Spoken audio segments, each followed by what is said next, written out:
Hello, everybody. It's a pleasure and honor for me to be hosting Dean Vicino, the Dean of the Andrew Young School of Policy Studies at Georgia State University here in Atlanta, Georgia. This is the AI for Africa Policy Series.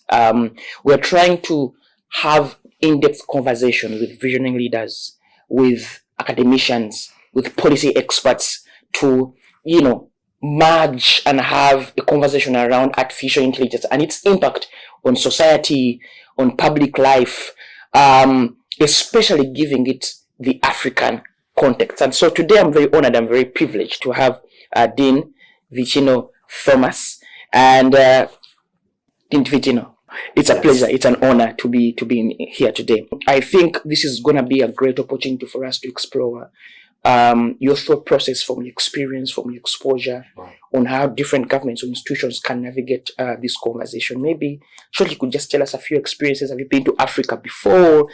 Your background a little bit, and yes, it will be an honor. Yes, yeah. Thank you. Thank you for having me. Welcome to Atlanta. Thank you. We are here in the home of the Andrew Young School of Policy Studies, which is one of the largest policy schools in the United States. Yes, it is. And we are very proud to host the Mandela Washington Fellows Program. And so I'm so glad you found an opportunity to engage here with our industry, our government, the nonprofit sector. Yes. And as you can tell, we are right here in downtown Atlanta. Sure thing. And we are named after Ambassador Andrew Young. Yes. And he started his career nearly 70 years ago as a civil rights leader, walking the streets right around the corner on Auburn Avenue here in Atlanta with Dr. Martin Luther King in the fight for social progress, for human rights, and for civil rights. Yes. And so for the past 30 years, the Andrew Young School carries that legacy forward as we think about how to prepare future leaders across all three sectors for careers to strengthen communities. Yes. And one of the things about the 21st century, I believe, is that we are in a digital century. Yes, sir. This is a century that we are going to embrace technology and innovation to strengthen our communities. Yes. Whether it is in our home, in our neighborhood, to our communities, to our cities, to all of the industries supporting these new technologies, to building civic capacity for organizations to come together for a greater common good. And so one of the things here in Atlanta that I think about is sort of that future of technology and how we can infuse that in education to make sure that we are ensuring the next generation of leaders who are ready on day one to engage in technology, whether it is in government, nonprofit, or private sectors, and there's sort of a nexus where all three sectors are now coming together to solve big, complex problems. And I often think that some of the largest problems that we face around the world need people to come together. Sure. And so the world is a very small place. And so, as evidenced by our conversation today, and so your question about, let me pivot back to the question. Sure. To my background, I was born in Washington, D.C., our nation's capital. And my great-grandfather immigrated from Sicily. He went through the very famous Ellis Island in New York City. And he bought a train ticket to Washington, D.C., because he wanted to see what the White House looked like. This was in 1912. And he never left Washington, D.C. And, he was an immigrant that came to the United States to build an American dream. He was escaping poverty, famine, on the brink of World War I in Europe. And so what that meant was that sort of a whole new generation of Americans were born. And I grew up in that legacy. And so 3-4 generations later, I had an opportunity to be the first in my family to go to the university. I studied political science and then later did my public policy study. And decided to go into a research career and become a professor. And I've now been at Georgia State University for 2 years now. Prior to that, I spent the past 16 years in Boston. I was the associate dean of our College of Social Sciences and Humanities, where I was really focused on building bridges across all the different disciplines to build innovative technical careers across the social sciences, the humanities, and really fusing the disciplines together to really focus on problem solving. I've had opportunity and had the benefit to travel all over the world. I will say I have not yet been to Africa. Sure. And so one of my dreams is to really have an opportunity to be able to connect with this great social network online that I have with many students, colleagues across all of continental Africa. And so I look forward to that opportunity. I've had a great chance to build partnerships and relationships across Europe, across South America, India, and China. And Africa is a new frontier for me. And I really see Africa as a future leader in this space. And so I'll close out by saying that I really have a drive and a passion to do that global education. And I was able to, in my own career, I was able to do that about 12, 13 years ago. I was a Fulbright Fellow to Brazil. And I moved to Brazil for a year to study economic development in big developing cities. And as I think about sort of the future urbanization of the world, so I study in my own research how cities and their suburbs can grow in equitable, sustainable ways to create jobs, to create equality. Particularly in the South American context, large cities urbanizing, same in China, same in India. But when we look at urbanization in Africa, Africa has more urban to rural migration than almost any other part of the world today. And it's very fast paced. And so economic change, technological change, and there are great opportunities, I think, to embrace the work that you're doing across not only in your home country, but across all of Africa, and to really look to some of the lessons learned in the rest of the world to then put that into action. And so in my role as a dean of a school of public policy, I look toward education and leadership to help foster the next generation. I hear you. To work with people who are doing that work on the ground. I hear you. So thank you for being here, and I look forward to our conversation today. Awesome, Dean Vicino. Thank you so much. Thank you so much. Dean Vicino, AI is transforming the public sector in different forms, in governance and finance. And I just want to have a little deep dive on where policy development, what systems and capabilities you see should come in place to ensure that AI is both inclusive and actionable, should I say. Because there is a shift, there's a trend, there's an evolution, there is, sort of like a change in how things have been done. Where do you see the conversation of public policy in this fourth industrial revolution? That's great. The fourth industrial revolution is indeed what we are now living. It's we're in the very early days. But what's different about this industrial evolution than the three previous waves of industrialization around the world is the pace of the change. The pace of the change. The rapid pace of the change. It took the United States from the better part of the 19th century through the 20th century to industrialize to the point where we are now. And if we look at industrialization in China, that happened in just a few generations. India and many of the large cities across Africa too. The change is just in a matter of decades, now just years. And so as we think about the public sector and what that means for leadership, policy development, and implementation, I really do believe that we need to build capacity in our future leaders to be able to really do strong policy design that is informed by these new technologies. And so that's both the technical level, and that's where we've got great data scientists, computer scientists who have the technical expertise. But the conversation, I believe, needs to move forward beyond the individual silos that we are in. And it needs to be more interdisciplinary. It needs to be one where we are all speaking one common language that bridges the digital and the human. And so how we do that, I really believe that everyone needs some technical understanding of what AI is, That's the capacity you're talking about. You're building that capacity in our leadership, yes, in our future leaders. And so some technical training, I believe that, I tend to think of AI and data analytics and data science as another language. I hear you. Akin to learning a foreign language.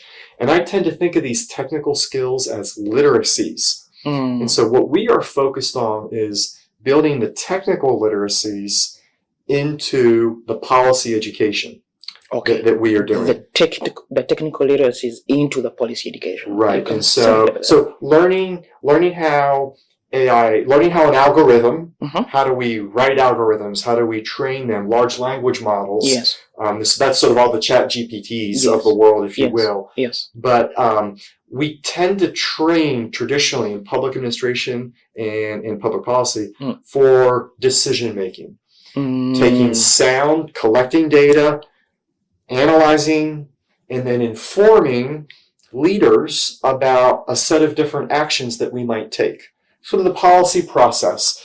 We might have many different solutions that we design, we test them, we inform with data, and we build data sets, we might model, and then we train policy leaders to then make sense of all of that and make recommendations to government, to public administrators on what the best course of action is, and we do scenario planning. That's kind of broadly speaking what a policy or public administration education does, and that's what many of the managers and the leaders in the public sector do.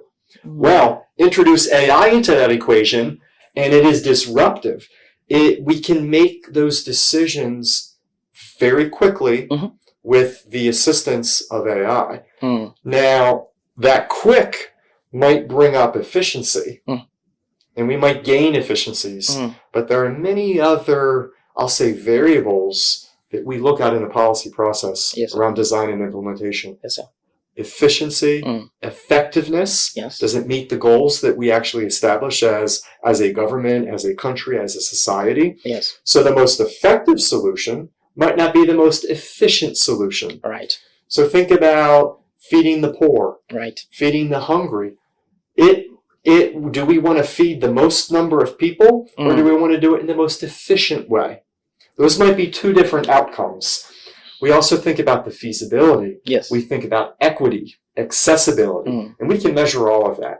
So AI, I tend to think of AI as a tool that is in our toolbox of decision making. And so our burden is to really prepare students to be able to interact around questions around, let's say, data governance. How do we collect and manage all of these data in a fair, equitable way? How do we do that in a transparent way? Because when we're talking about public data, we have a responsibility, particularly in a democratic context, where open and free societies have access to their government. And so I believe that we can do that in ways that can advance AI in productive manners. But in order to do that, we need the tools.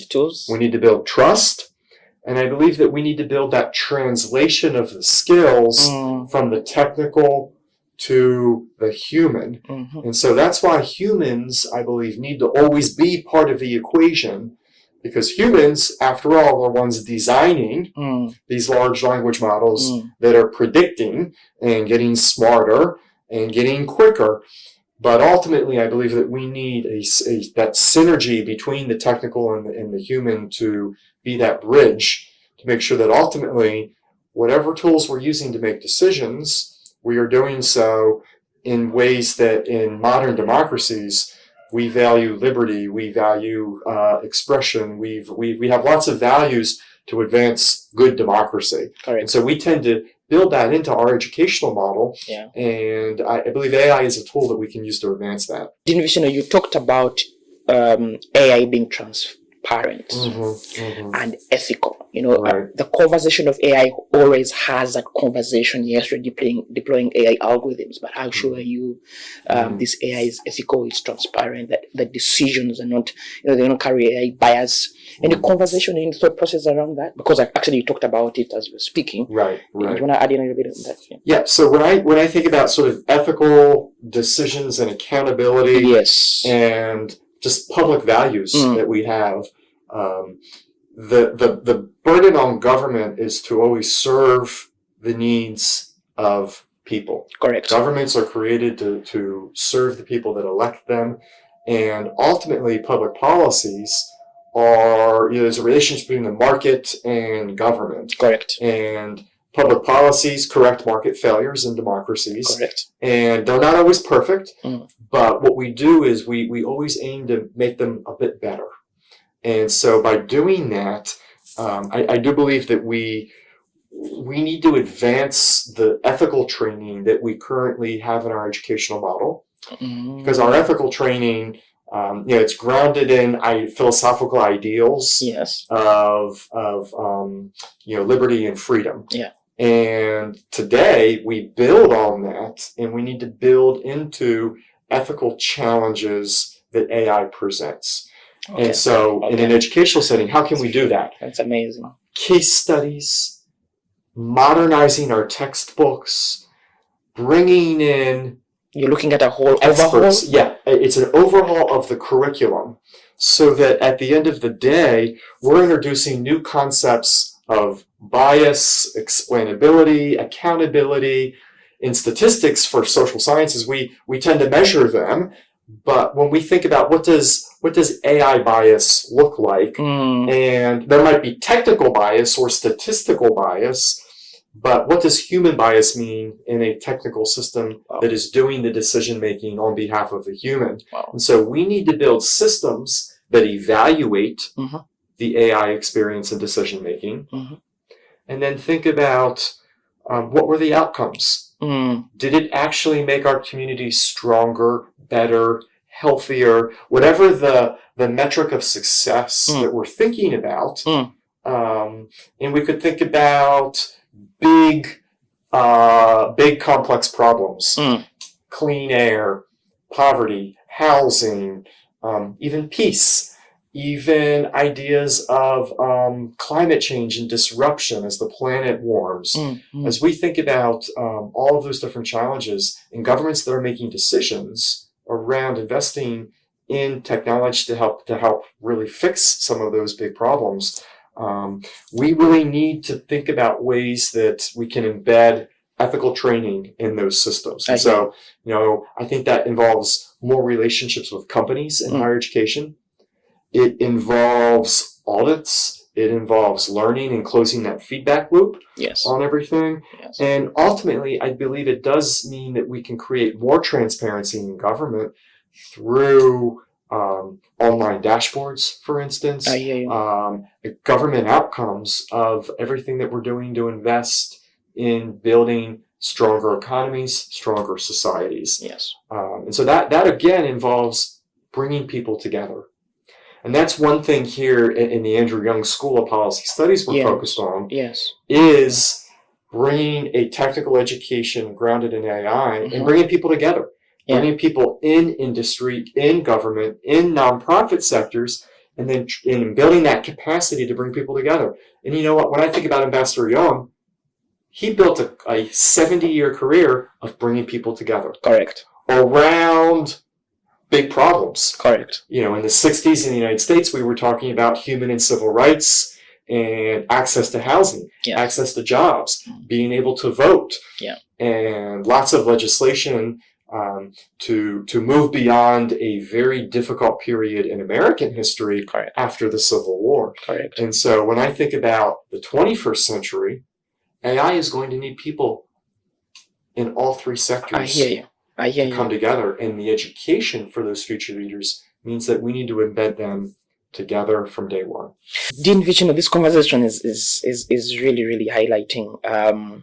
And as the Dean of the Andrew Young School of Policy Studies here, I'd love you to speak to other policy schools on the continent of Africa or globally. How, in your thought process and experience, they can collaborate with institutions of government and other organizations in this conversation. Because I think that academia comes in so strong as the world begins to transition, as governments begin to transition. From your experience, what are some of the key technicalities or key points you want to highlight Yeah. Yes. That's a great question. Yes. And I often think about policy schools in particular. Yes. And, policy schools in the U.S. have a long history in the 20th century of, I'll say it this way. Yes. Having one foot on campus and one foot in the city or in the real world. So we have a dual mission to educate and create. And we create knowledge in partnership. Is it like a symbiotic relationship? It is. It goes both ways. Okay. And Here, so yes. here in the Andrew Young School, we think about that as sort of research innovation with public purpose. And so we're innovating research in all sorts of new and exciting areas. And here in the school, we have a Department of Criminal Justice and Criminology, an Urban Studies Institute, Department of Economics, Department of Public Management and Policy, and a School of Social Work. All of these areas academically are all training future leaders in different fields. And then we are here in this big city, we are around great large industries and many government agencies. And we bring all them together. We embed our students in companies, in nonprofits, in governments to work in research teams to problem solve. Sort of clusters or something. Yeah. Right. So the classroom starts in the four walls, or even virtual with online education. That's where it starts, with a professor and a group of students learning. Correct. But it extends out into the environment we're in, into the city, because we're in a big city here in Atlanta. But whatever the community you may be in, anywhere all over the world, we are thinking about ways to co-create new ideas with partners. So our faculty who are experts, our students who are digital natives today, because they never grew up in an analog world where the internet didn't exist, where everybody didn't have a phone. And as we bridge that generational divide, I really believe it's imperative for our educational system to do that engagement with everybody outside of higher education. Because when we talk about creating knowledge, what do universities and professors do with the knowledge that they create? Does it have an impact in the world? It's a good question. It is. And it's one that, you see some of these books behind here. These fancy books that everybody wrote have a lot of ideas in them. Did they get into the hands of policymakers, leaders, even companies or nonprofits working to change something, innovate or build or whatever it be? And so when I say co-create, let's bring the expert knowledge together with the organizations and the people that are doing the implementation. And if we ground students in those experiences, meaning undergraduates are working with postgraduates, with PhD students, with a company, with a government on a problem, we can be greater than the sum of all of our parts. You are basically bridging the gap between academic research, policy development, and real ground implementation and results. And I believe that is for AI to scale with all of the great positive things that I think a lot of society, global society is hoping for. That bridge needs to be intentional. It needs to be thoughtful. And it needs to be done in a way that grounds us in a set of shared values for the public good, for the common good or the welfare of everybody. And so that means sort of I've done a lot of reading around people who have advocated for an AI Bill of Rights. In the United States, we have a Bill of Rights in the Constitution, freedom of expression, freedom of religion. What about a similar Bill of Rights that thinks about the technologies, that harnesses the power of them, and considers the limitations of it around a set of shared values? So articulating a set of shared values. Now, that's not my idea per se, but a lot of smart people are coming together in a global conversation to think about what does it mean to train leaders and advance this great technology. And I think we're at the very beginning of that conversation. And as we think about AI disrupting the labor force, AI is going to create efficiencies in lots of sectors, probably all of them in different ways. Yep. And, I think that industry is thinking about ways to improve efficiency, but from the private sector side, if you're a firm, and I'll give you sort of an economic hat, if I put that hat on, Please. Profit maximization. Sure. Creating efficiency to have a good that is bought and sold in the market economy. I hear you. So efficiency and profit are the two kind of maximum goals in that sector. Efficiency is a value, sure, and we teach it, we practice it, but we also think about all those other things around equity, access, feasibility, effectiveness, and oftentimes government is in the business of doing a lot more than selling iPhones to make money. And so as we think about the role that government and then nonprofit who are mission driven, yes, that have other values, yes, beyond efficiency, AI presents many challenges and many opportunities to advance all of that. But I believe we need to be intentional about how we do that through a set of values. And so I do think that we will see in the future ethics boards, AI boards, Bill of Rights, all sorts of different bodies and mechanisms that will help articulate what those values are. I believe higher education has one role in that. Governments have another role in all of the sectors, but for that to be effective, collaboration and bringing people together is going to be key in that equation, I believe. Dr. Vicino, have you found any challenges, or do you foresee any challenges from your experience that are going to arise maybe in one or two from this conversation of AI policy development? If the world, doesn't share a similar set of values, okay, AI could be implemented in different ways for areas that might disrupt. And so AI can be used for a lot of positive and negative ways. And so just like any technology, if it falls into the hands of groups, organizations, people who want to use it for any sort of purpose, we are doing a lot around cybersecurity, and criminal justice, and all things digital. And think about how AI can be used with all the digital data out there. I hear you. It could do a lot of. It could disrupt electricity grids. It could disrupt air traffic. Monetary policy. I hear you. And so AI could be weaponized. I hear you. And again, these are sort of what ifs into the future. AI also is going to do a lot of good. AI can level the playing field and open access to people who've not had access to these tools before. And so I'm excited about that opportunity in particular. But I do worry about if society cannot articulate the value and potential with guardrails or with a set of norms, then or with it, because right now it's in largely an unregulated space. True.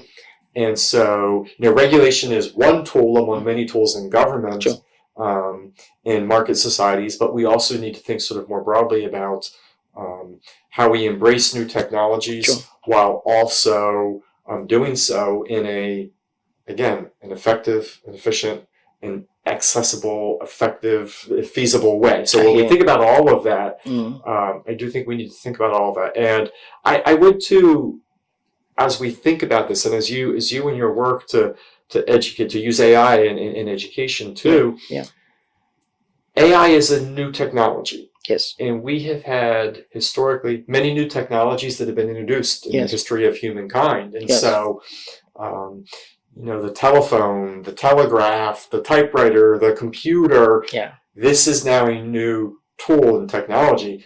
This, though, has ushered in a new era of industrialization in ways that some of the other ones had an impact, but the impact, hasn't been as big as the one that we're looking at in front of us now. I hear you. And so it's a question of magnitude and timing, because this technological disruption, unlike others, has great potential. Exactly. And also has great potential to do good or bad. I hear you. And so as we think about how we advance these conversations, yes, I do believe it's going to be key for all of the next generations to be trained, to be educated, to use it. Right now, a lot of my colleagues around the country in education are worried about ChatGPT and cheating in the classroom. True. And part of what some conversations that have tried to get us out of that dichotomy, it's just like a laptop in a classroom or a phone in a classroom or using a computer to type instead of handwriting, trying to think about how can we flip the classroom and how can we educate differently. Sure. And if we need to introduce AI as a tool to help us, we might need to think about assessment of learning in different ways. And so some of the very interesting education conversations are around, well, AI, use AI all you want. And one camp and one paradigm is thinking about AI as a facilitator to new ideas. Exactly. And then we need to test and assess students in very different ways. I hear you. Rather than an exam in a room that AI could grade. And so AI is going to help us do things faster, but challenging the human part of that is sort of where the educational challenge for us is right now. But I do think we can really come together in some very interesting ways to think about where the opportunities are. And part of that starts by building these global conversations and also raising AI to the level of importance where people making laws, people making decisions, also share that perspective. I hear you. And so some of this is educating all of the partners I was talking about. The different sectors, that then can elevate that conversation to then empower organizations like yours to then do that good work, build those relationships. Dr. Vicino, your parting thoughts, just looking through that camera, speaking to the emerging policy leaders across the world, on the continent, different government officials that are in this space. In a summary, you have literally highlighted many things around the capabilities that are needed, the efficacy that is needed, transparency, but also you have been so keen around the symbiotic relationships between the academia. That you have stressed the intentionality, which is something that I've taken note very strongly. But you could give your parting shots to them, and then just give us a way forward on this conversation and from your experience and background. And I am very excited about the future of AI. I'm excited about the opportunities it brings, and I'm excited about the role that the education sector plays in training and developing future leaders. And I believe that conversation is a global conversation, and it's one where it's a very small world. And so as we think about opportunities to partner both nation to nation, community to community, I am very excited about the ways that we can leverage and harness a new technology to advance the common good. And I really do fundamentally believe that we can create strong and healthy communities. We can build thriving economies where everybody benefits, and we can move beyond sort of a winner and loser framework as we think about the potential to use this new technology to educate students in all of their different disciplines, so that governments and businesses and communities can come together to thrive, and humans together can thrive. I believe that this is a fundamental global conversation, and it's one that rests on our willingness to come together as one humankind to have that conversation, to innovate, and to think about the future of our next generations.